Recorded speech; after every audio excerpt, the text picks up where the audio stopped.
ceremonies and deal-making. The White House says the trip saw $600 billion in deals in Saudi Arabia, but according to the Financial Times, the actual figure is half that number. Look, nothing's going to happen until Putin and I get together, okay? And I don't believe anything's going to happen, whether you like it or not, until he and I get together. Look. US President Trump says he will meet Putin as soon as he can, but expect no Ukraine peace deal until then. Russian President Putin has been a no-show for talks in Turkey, this despite Ukrainian President Zelensky's plea to attend. Meanwhile, the first direct talks in 3 years between Russia and Ukrainian officials begin in Turkey. No breakthrough is expected.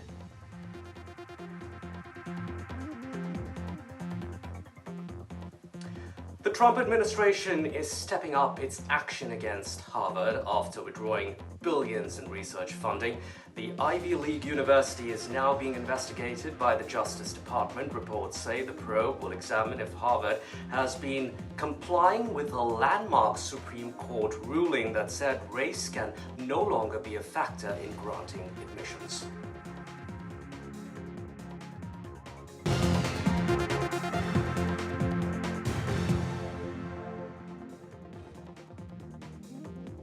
Our top story, high-level trade talks between India and the US. Indian Commerce Minister Piyush Goyal is in Washington, D.C. May 17th to the 20th. At the heart of the discussions, those punishing tariffs on Indian goods imported into the US. The talks over the weekend come amid claims by Trump that India offered to drop all tariffs on US goods imported into India. That's a claim New Delhi was quick to dismiss. And they've offered us a deal where basically they're willing to literally charge us no tariff. So we go from the highest tariff, you couldn't do business in India, we're not even a top 30 in India because the tariff is so high, to a point where they have actually told us, I assume you too, Scott, you were working on that also, that there will be no tariff. Between India and US, trade talks have been going on, negotiations have been going on. In fact, we have, I think a team is just going at this point. These are very complicated negotiations. They are very intricate. Nothing is decided till everything is. But any trade deal has to be mutually beneficial. Any trade deal has to work for both the countries. So what will India's approach be going into these talks? Will India change tack in the latest round of negotiations? Rishabh Bhatnagar from NDTV Profit has this report. Right, what we're hearing with respect to Piyush Goyal's visit to Washington is the fact that he'll be there from May 17 to May 20. He's expected to meet two very important figures of the Trump administration. Number one being the U.S. Trade Representative Jamieson Greer, and number two being the U.S. Commerce Secretary Howard Lutnick.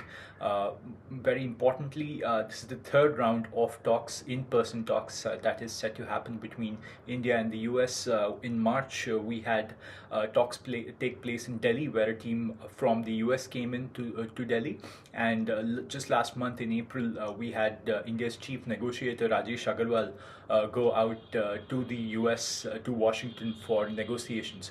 So this is the third round where the two countries will now build upon the sort of talks that they've had so far over the past couple of months in person. At least very important context of these talks is also the fact that US-China relationships have somewhat eased. There is both the countries have cut the reciprocal tariffs that they imposed on each other. What we're also seeing is the fact that India has chosen to retaliate at the World Trade Organization. That is also some sort of posturing that may or may not have an impact on the bilateral trade talks that are continuing between the two countries. Remember the deadline that the two countries had set for the first tranche of the bilateral trade agreement was September-October, and the 90-day tariff pause period ends in July. So so far none of my sources in the government have indicated that it's not a possibility that a trade deal or a mini trade deal could be reached by July. So lots to keep our eyes peeled on with respect to Piyush Goyal's visit to Washington. In other news now, President Donald Trump has wrapped up his trip to the Middle East, which saw stops in Saudi Arabia, Qatar, and the UAE. Disha Bakshi has more on the visit that was full of pomp and business deals.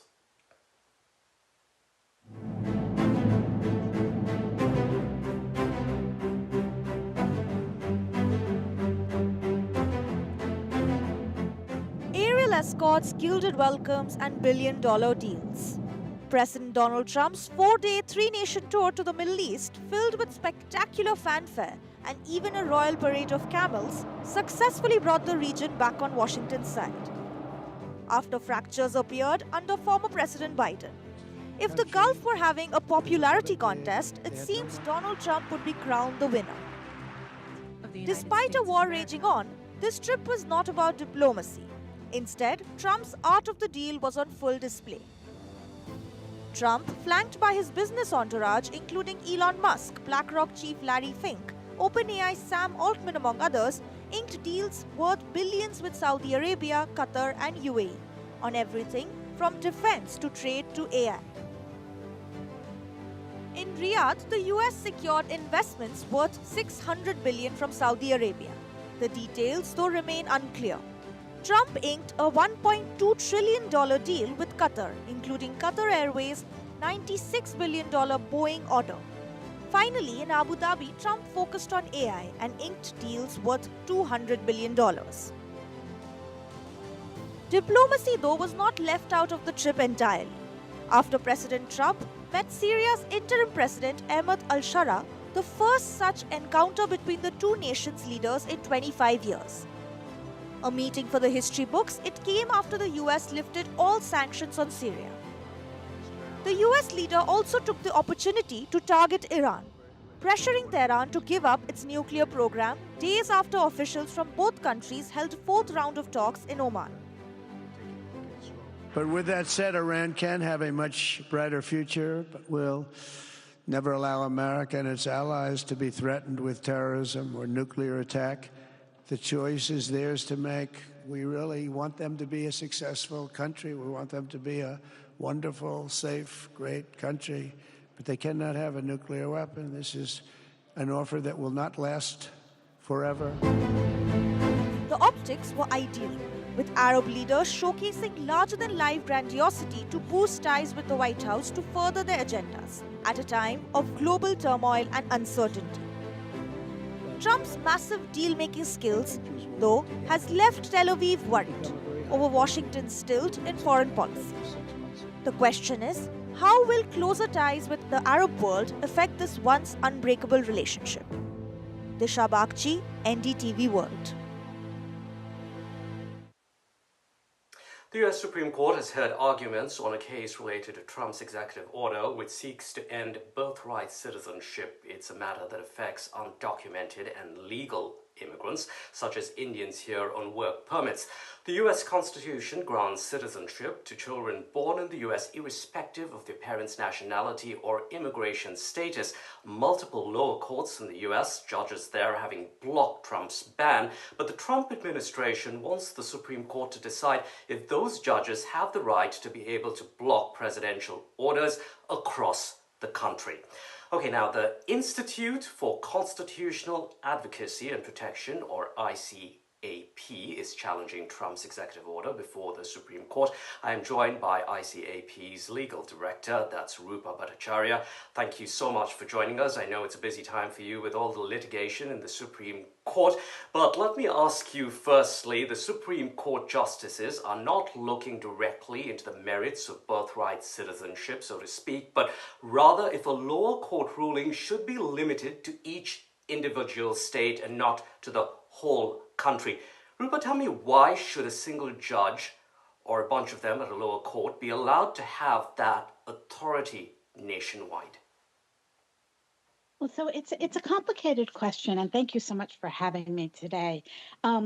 There are a number of statutes that allow for nationwide relief, so it is something that is contemplated in U.S. law, but everyone agrees that it should be done relatively rarely, so that cases can percolate in the various federal courts, and the Supreme Court, when it's ultimately presented with an issue has the benefit of a number of judges having considered the issue and decided upon it.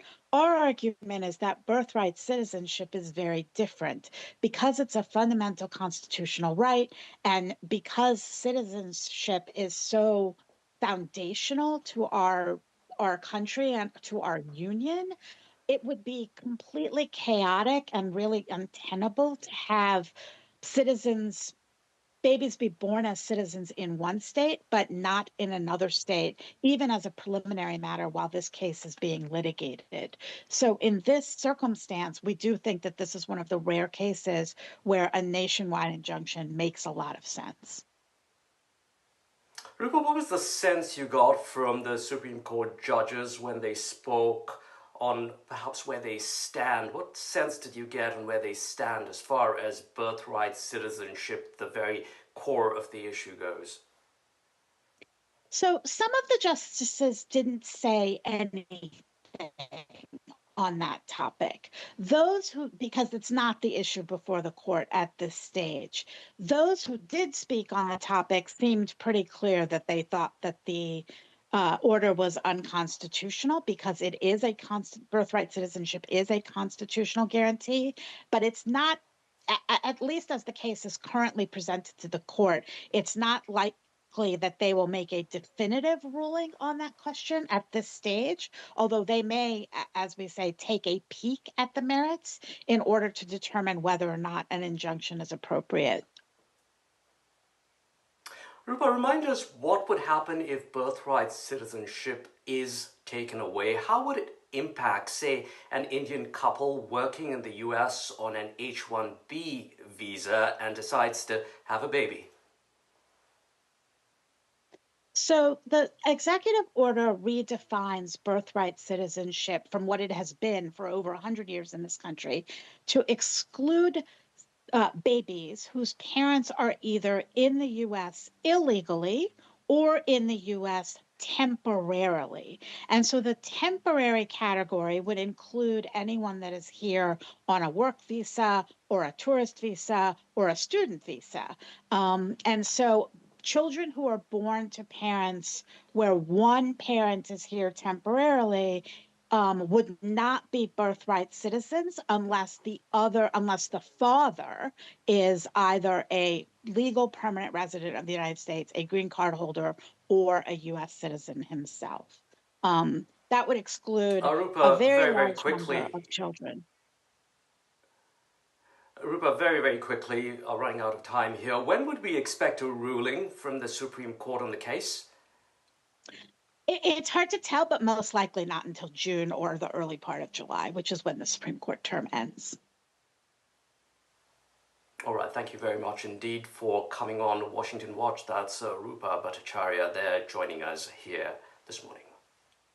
In other news now, a Republican lawmaker is introducing legislation for Trump's ban on transgender troops so it becomes permanent federal policy.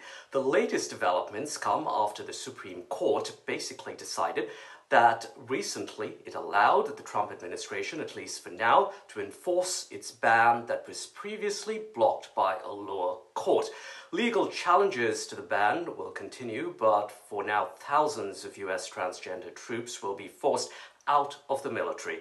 For more, we are joined by Colonel Bree Fram, an openly transgender member of the US Space Force. Fram is also one of the highest-ranking transgender service members in the US Armed Forces. Thank you very much, Colonel Fram, for joining us here on Washington Watch. Firstly, Colonel Fram, how are you feeling after everything that's happened? Well, first, thank you for having me. I have to note that I am here speaking with you in my personal capacity, and my views are not necessarily reflective of the United States government or the Department of Defense. But I am heartbroken. I look around and I see transgender service members here in the United States who have served openly for nearly a decade, accomplishing incredible things and meeting every standard, doing exactly what this nation has asked of them, facing the loss of their careers, their livelihoods, and what they have cared so much about. All right, Colonel Well, Fram, the first, Trump thank you for having administration me. says having transgender troops undermines readiness of the US military. What would you have to say to that? Well, I think you can look at our service records and our ability to perform our mission both here at home and deployed all around the world. Or the argument that says we're not deployable, while at the same time, many transgender people are deployed right now, today, accomplishing their mission. So for all of these claims, there is no evidence to back that up. And we have now had multiple judges rule just that. They have pointed to our service records as Exhibit A as to why many of the arguments advanced by the administration have no merit. Yeah, right. But Colonel Fram, the Supreme Court has allowed the ban for now. Wondering what your reaction was when that came down. I was shocked. I truly was shocked because precedent has long said that the courts should act in a way that preserves the status quo so that no harm can be done while we go through with the litigation on a policy. And in this case, we are seeing real harm. We are seeing lives upended, careers ended, and a whole huge number of people who are facing the loss of everything. And so I was just incredibly sad as to what happened from the Supreme Court. Now, Colonel Fram, along with other trans active duty members, you have until next month to step aside voluntarily. Wondering what you've decided. Well, first, I want to make it clear this is not a voluntary separation. No one would be leaving if this policy didn't say you need to get out now or you may be facing adverse consequences. So the decision is really very personal and depends a lot on anyone's individual circumstance. I'm going to take as much time as possible to understand and wait for service level policy to be published before making any sort of decision that is going to affect my career, that is going to affect the lives of my family. And I would encourage any other service member to do the same, where we get as much information as possible before making whatever decision takes into account our needs and that of our families. Now, the Supreme Court decision has given the Trump administration, of course, this big win. Litigation continues in the lower court. But are you expecting any kind of reversal in your favor in the future, or do you think that the writing is pretty much on the wall right now? Well, we're going to let the court cases play out because while the Supreme Court let the government's policy go into effect, so far through the courts that have ruled on the merits of the case, they have shown that the government's policy simply lacks any sort of evidence to back up the claims that it's making. So while I believe there is hope that the courts could continue to rule in our favor, by the time we get to that point, the damage of this policy will have been done, and we may have lost a generation's worth of transgender service members. Michael, from just looking broadly here, away from just the United States, do you worry that this has set the clock back for countries around the world who are considering perhaps allowing transgender troops or haven't done so yet fully? India perhaps is an example. I think it's important to note our history here in America of inclusion, where every argument that has been levied against a group that has joined the military, whether that was African Americans, women, lesbians, or gays, were the same argument used against transgender people. And every time that group proved just how capable they were of serving, and our military emerged stronger because of it. So I believe that any nation that cuts off access to talent is deliberately limiting its capability. Thank you very much indeed, Colonel Fram, there joining us here on Washington Watch. Next week, President Donald Trump will host a controversial dinner at his golf course near DC. Around 200 of the highest bidders who invested in Trump's meme coin have been awarded the exclusive invite. Trump's auction has raked in nearly $150 million, raising ethical concerns over Trump profiting from his presidency. In an exclusive NDTV interview, one crypto meme company in Singapore told me how much it's cost them for a seat at the table. Cherry, your company had already been investing in Trump meme coins. How much more did you have to put in? Yeah, so in the beginning, we already watching, like we are interested about Trump token for a long time since it launched. And then we saw this event. So we think, okay, it's a really good chance we should participate in this event.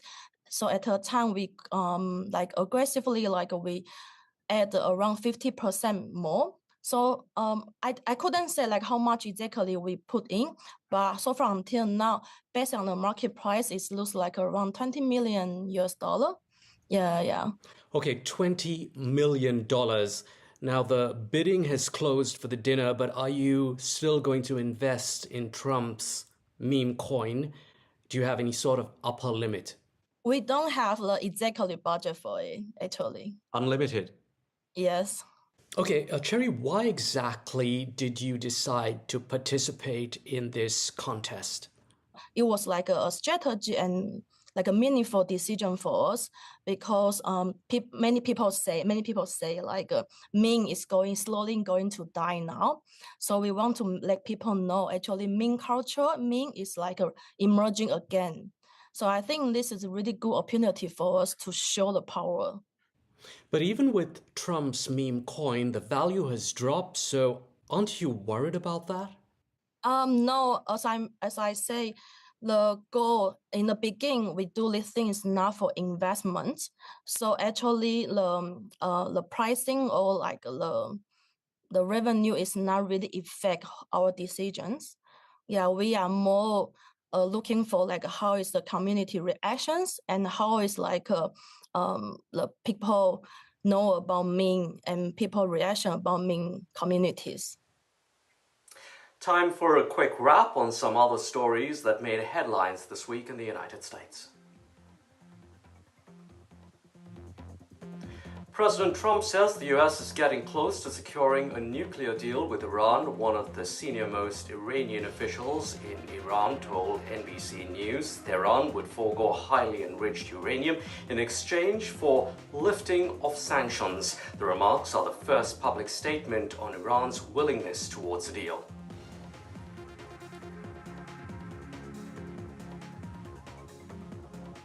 South African President Cyril Ramaphosa is set to meet US President Donald Trump next week in a bid to reset ties. This comes after Trump granted refugee status to white South Africans.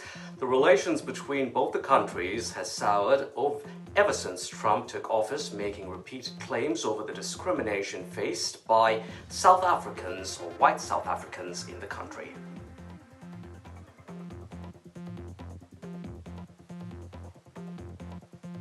Congressman Sri Thanidar has backed off from his threat to force an impeachment vote against President Donald Trump. It comes after Democratic leaders warned the effort was destined to fail and would be nothing but a futile distraction.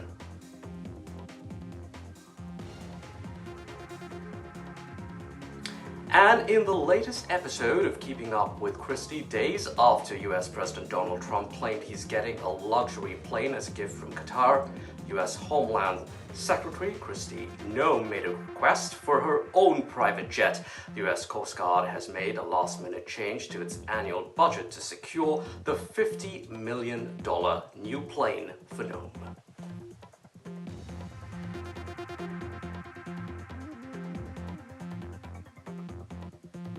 That's it for Washington Watch. I'm Allister D'Souza.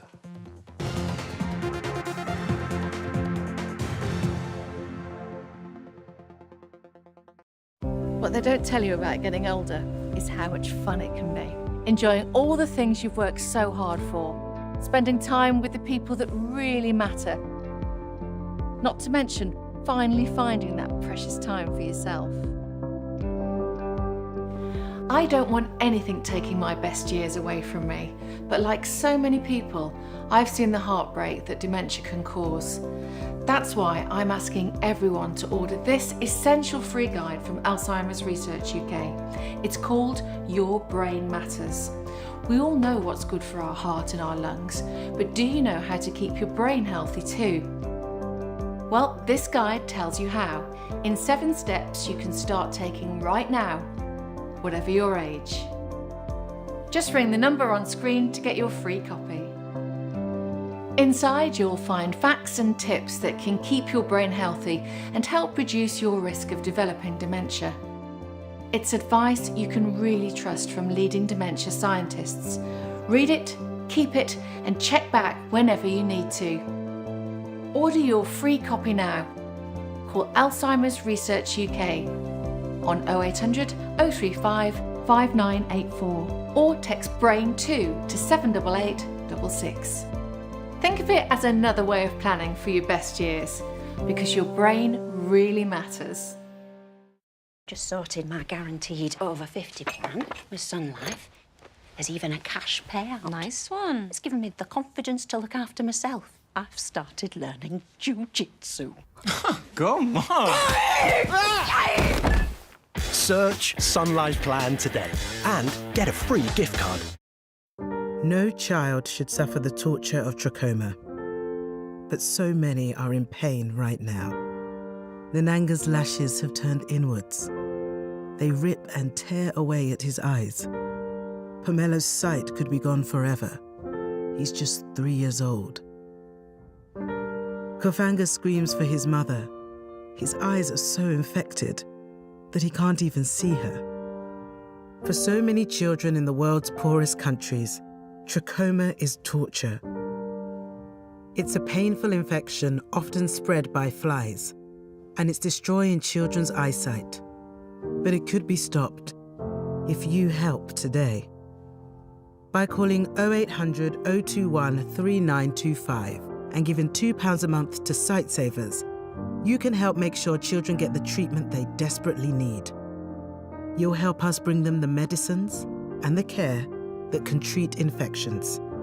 And that means you'll be helping to save children from the torture of trachoma and a life of blindness.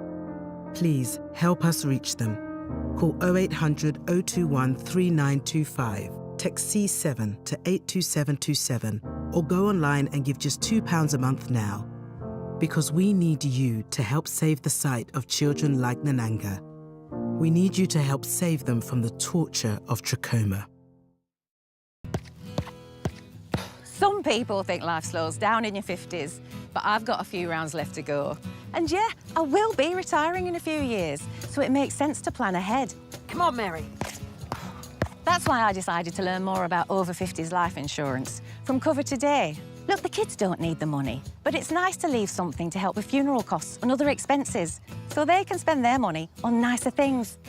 Cover Today are the only over 50s life insurer with no waiting period, unlike other insurers who could make you wait up to 2 years for full cover. With Cover Today, you're fully covered from day one.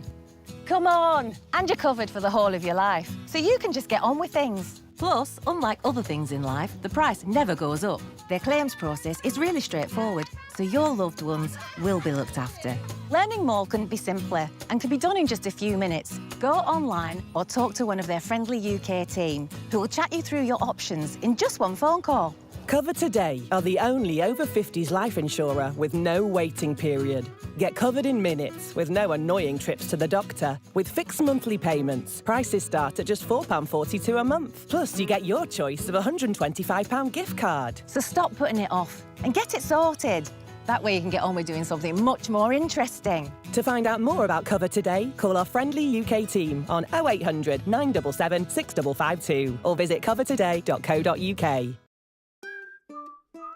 I bought cars on finance, so I've made my claim. If our lenders charge hidden commissions, then I've made my claim.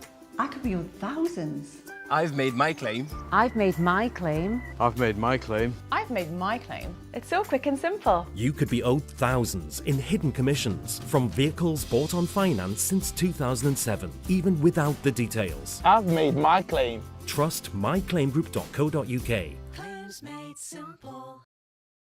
I've been thinking, I want to plan my funeral so it feels more like a celebration. My parents always said I was born dancing. I just love it. Bhangra, disco, even line dancing. So when my time comes, I want to have music, dancing, the lot. With over 150 years' experience, you can count on Co-op Funeral Care to help you pre-plan the funeral you want. To find out more, visit Co-op Funeral Care or give us a call. The deterrence is what it was aimed at. India's restraint is not weakness.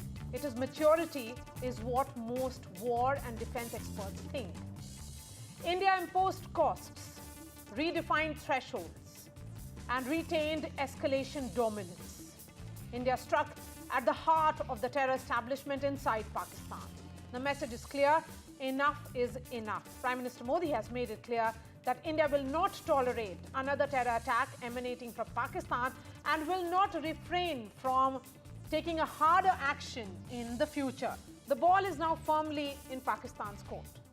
Will it continue to harbor terrorists, or will it learn its lesson and behave? One thing is clear, loud and clear, that Operation Sindoor is the new normal, and our neighbor, as well as the larger world, will have to deal with this reality. Defense Minister Rajnath Singh has put Pakistan on notice with a stern "picture abhi baki hai" warning. On the show tonight, we discuss what lies ahead, or what lies next in this India-Pakistan saga. We have Lieutenant General Ata Hasnain joining us. We also have former Indian ambassador to France joining us, Javed Ashraf. Ambassador Ashraf, beginning with you, we'll be also joined by some British commentators in just a bit. Ambassador Ashraf, beginning with you, in terms of the messaging, do you think the world has understood that this is the new normal, that India will not tolerate and will not stop at targeting, right going inside Pakistan if the need be, if there is another misadventure? Well, if the first, it's for Pakistan to recognize and realize the seriousness of the new doctrine, our posture, and the response that will follow any future terrorist attack. I think that's both what they have to see on the ground, but it is also what they have to recognize and believe at the psychological level.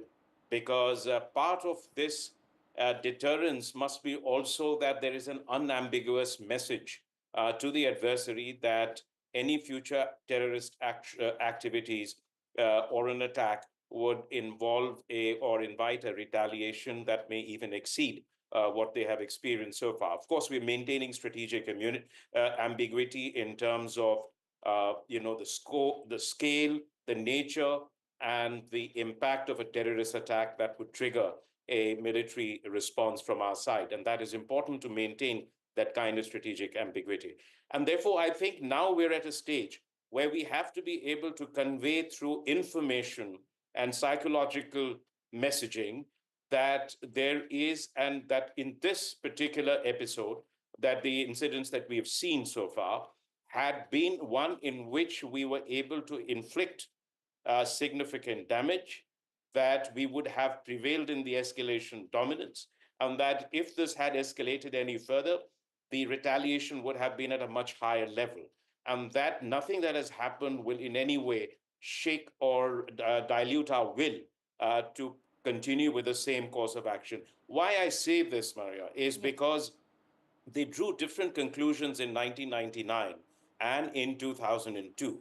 They drew a conclusion in 1999 that if it hadn't been for President Clinton's intervention, Pakistan would have prevailed.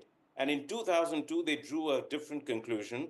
That is, Indian forces take a long time to mobilize, and therefore a very sharp surgical surprise attack on the neck of India can sever Jammu and Kashmir away from the rest of the country.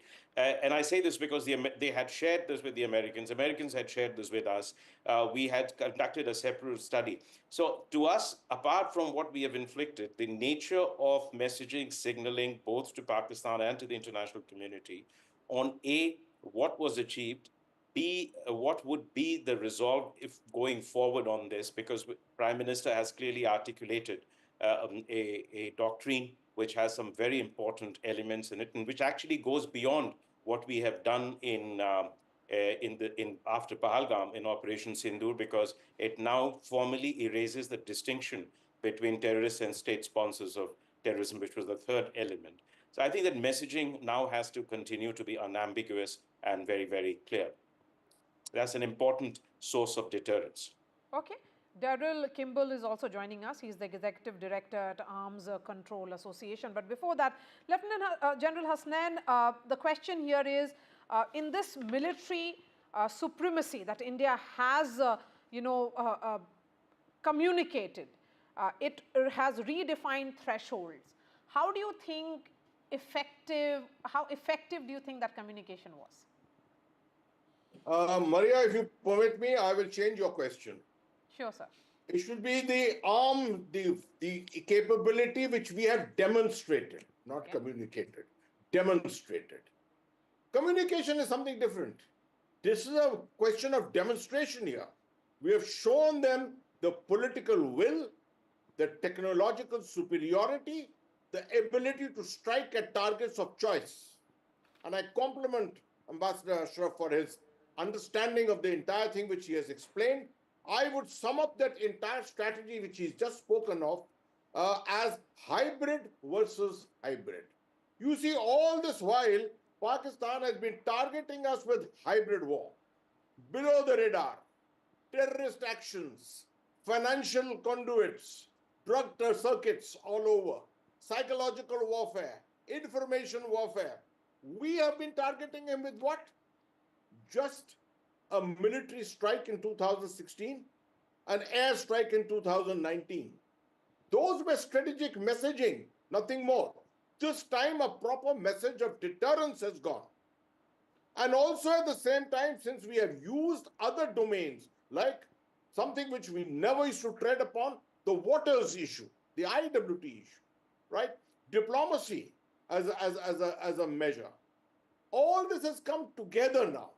And as I said, the doctrine is all about, if you are going to go hybrid, we have different ways of going hybrid and countering a hybrid. So I think it's the restraint we have been able to convey, and at the same time, the message of deterrence that we have been able to convey has been the marked achievement this time. Okay, I'm going to come back to you again, Lieutenant General Hasnain. But Daryl Kimball, what do you think has been the big message that has been communicated through Operation Sindoor, which was carried out by Indian Armed Forces, according to you?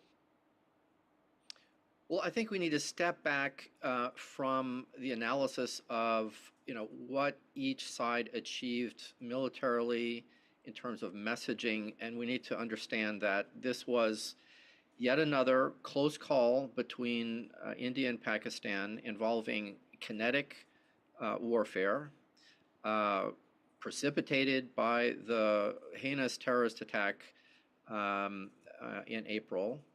And the two sides were once again lucky that there was not a more severe miscommunication about intentions, about targeting, a further escalation. And the question I think that should be asked at this stage and pursued by both sides is, how do we avoid miscommunication in the future? And that involves better diplomatic channels of communication before and during a crisis. And what are we going to be doing to reduce the risk that a future event is going to escalate to a full-out ground war, which this looked like it was going to become if there was not international mediation?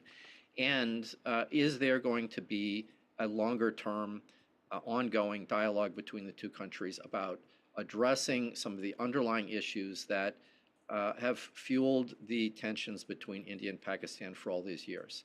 I'm very concerned about the lack of reflection on both sides about how this may have gone wrong.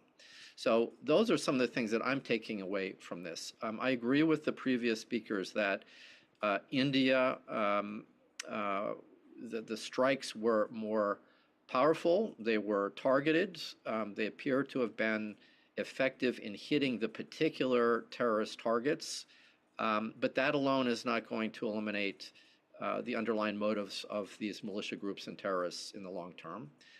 And there was also, I think we need to acknowledge, concern on the part of the United States and others that the two sides might have been reaching a point at which this was going to escalate out of control.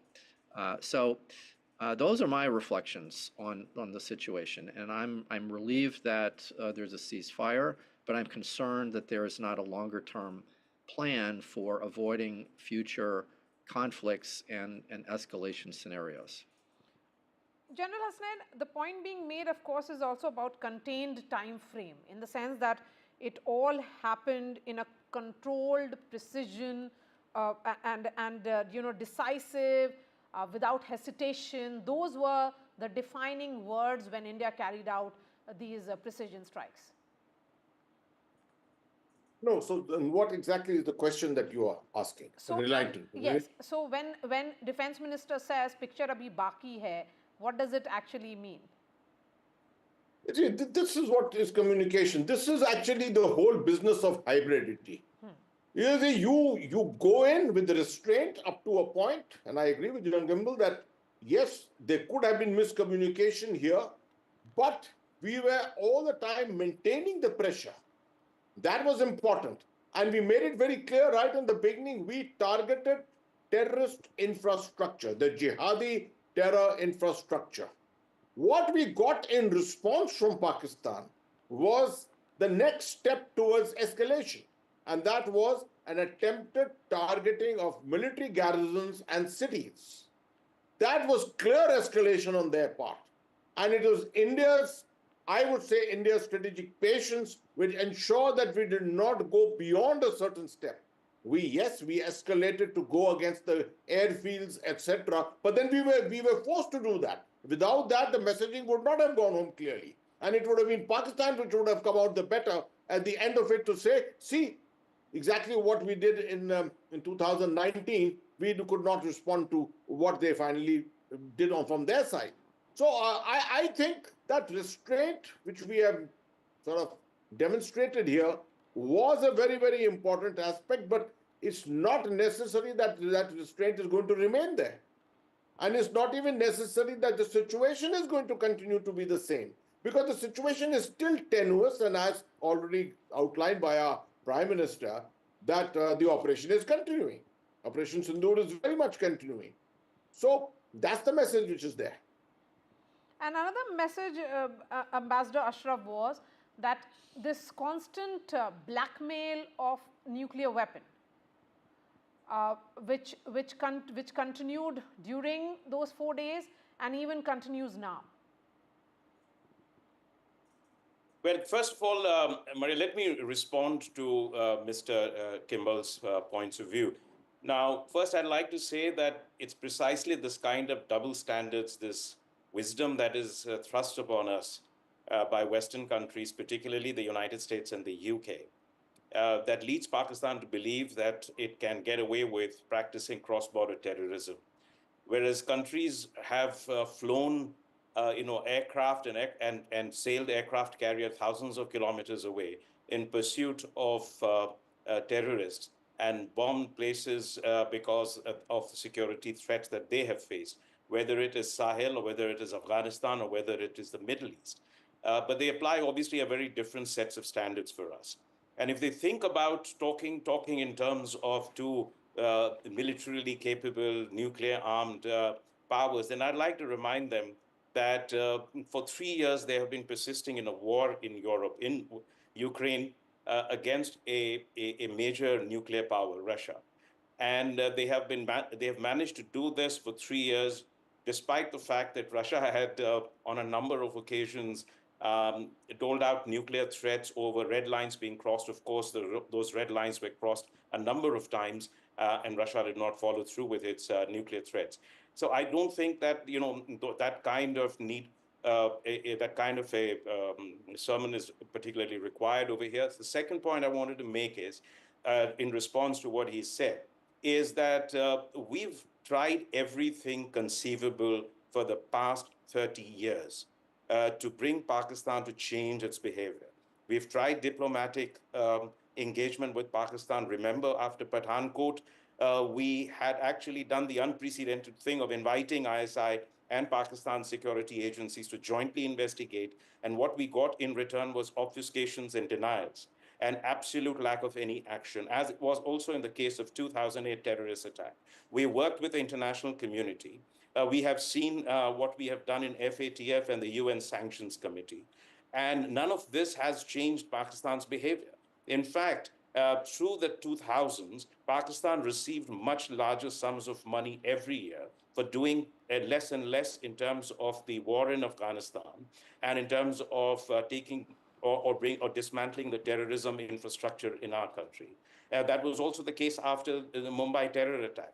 So I don't see this kind of a wisdom prevailing. And let me tell you something that we haven't pointed out with regard to this particular response from India, that for the first time, we have changed the patterns of response. And take my words very carefully. Okay. And what we have done is taken control of the levers of post-attack developments in a way that has preempted international mediation, which in the past enabled Pakistan to get away with the terrorism by taking some cosmetic steps on terrorism. For example, hiding away Hafiz Saeed and Maulana Masood Azhar, putting some of them behind bars, taking some cosmetic steps on terror financing, etc. And as soon as the world forgot about it, they moved on and they all came back. So this time, that pattern of response has changed. And remember, we took the responsibility for our security in our own hands without waiting for a response. The message on the ground was very clear. The message from Prime Minister in his speech was even clearer going forward. And we have to look at diverse instruments of deterrence. And the deterrence comes both from imposing a cost and raising the cost of a terror attack. And it doesn't only mean punitive. I have also spoken about it. It has to be predictive. We have to improve that capacity. Although, as I say, terrorism wins by winning one day, security agencies lose by not winning all 365 days. We have to be doing better on preventive and preemptive measures, but the punitive steps will always be there. And I think when Prime Minister articulated that doctrine, which had, that Operation Sindhu remains in some sense operational, and the three-pronged doctrine going forward, and that no talks or trade or water till terrorism stops. Clearly now, clearly lays down our position with regard to Pakistan. Now, will that stop? We have known all over the world that military force doesn't dismantle terrorism completely, but it certainly will raise the cost for them. And we will continue to work on diplomatic measures. We will continue to work on FATF, UN Sanctions Committee. We'll continue to engage our interlocutors in the West and to see if they really stand by their conviction on zero tolerance for terrorism, or is it that one set of terrorists need to be taken care of and others not? And the big question I have often raised is that there are countries that are considered state sponsors of terrorism who have done much less than Pakistan in terms of terrorist activities. And yet they continue to face comprehensive sanctions from Western countries, whereas Pakistan, which has you look at any terrorist activity in Europe, United States, or anywhere, and you would find somewhere the link goes back into Pakistan. Yet they continue to receive massive aid, continue to enjoy good relations with the Western countries. So I think we in India have recognized that this kind of wisdom that we get from the West is only meant for us. There is a different set of standards that they practice for themselves, whether it is in designating countries as state sponsors of terrorism or in the actions that they take. So that is but the message, and let me also use the word restraint, since restraint is actually a choice. It is not a compulsion. Right. And it is only those who have power exercise restraint. And it is also always the greatest warriors, the greatest generals who often act with the highest measure of restraint. This is true, and this has also been shown in the action that we took after what was not just an act of terrorism or linked to Jammu and Kashmir. It was meant to incite a religious conflagration everywhere. Ambassador Ashraf, thank you so much. And I think it goes completely in sync what the topic of this discussion was.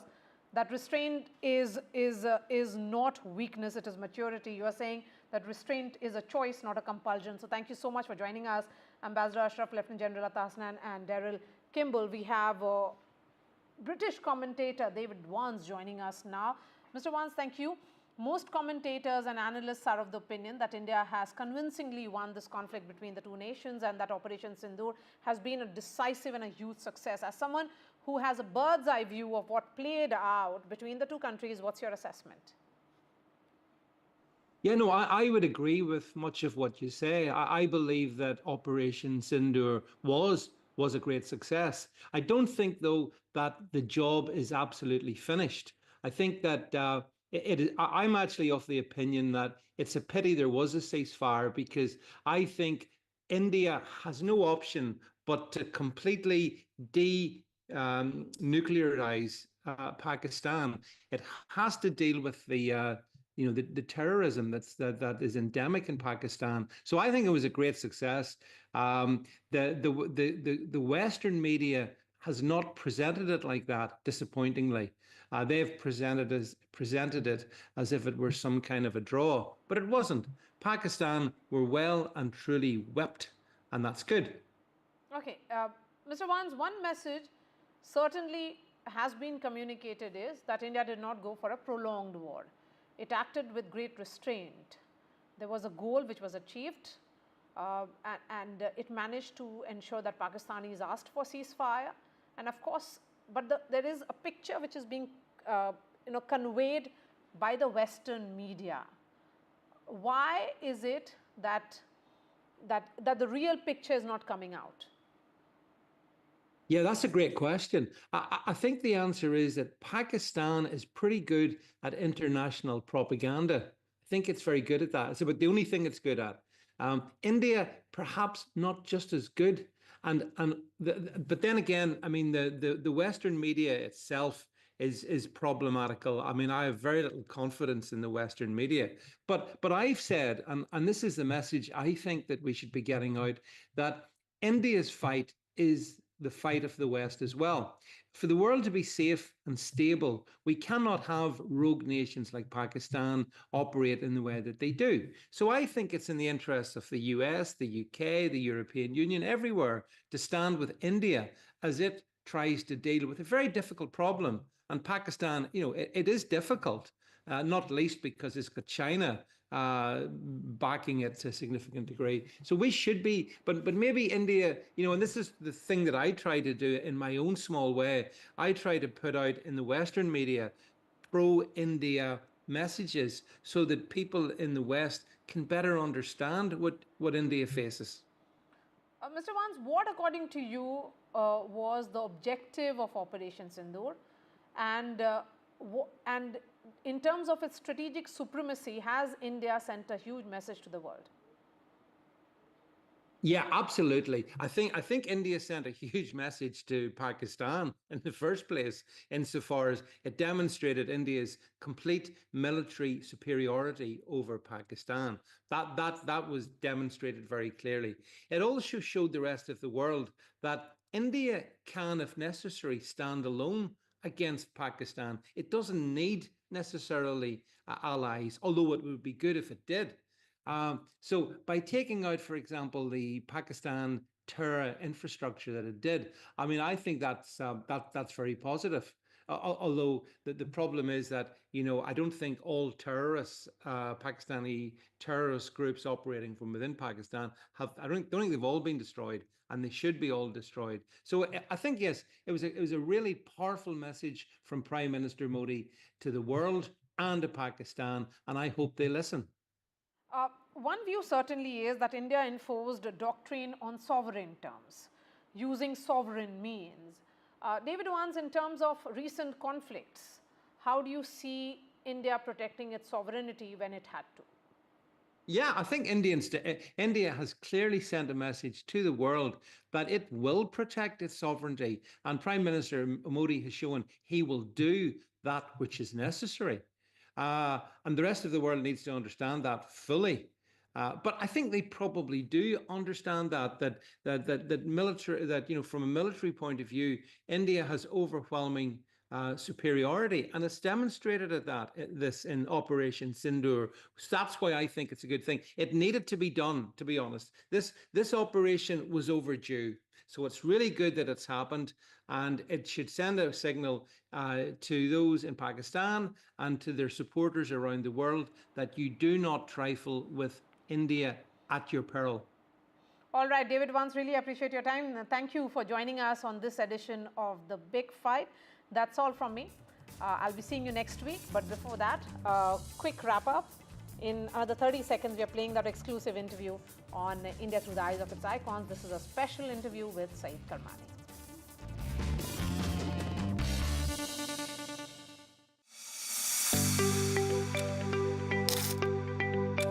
From the time when there was no shoes to play, and today when you see cricket being what it is, I mean, almost the mecca of all money. We had no proper equipment in our time. There was nobody to tell what talent we had, nobody to tell us play cricket. No coach, we won the World Cup. In our time, there was no television, by the way. Transistor, radio, that's it. Our board was the poorest in the world. Today it is the richest. Today we are the richest. Mr. Karmani, you have been part of that generation which actually catapulted Indian cricket to the global era. This three-letter word is a global problem. EGO. By that statement of Kapil Dev, the egos of the seniors went shutting. Hey, the captain has given us the responsibilities. For such gentle souls, working donkeys in the Middle East lead terribly hard lives.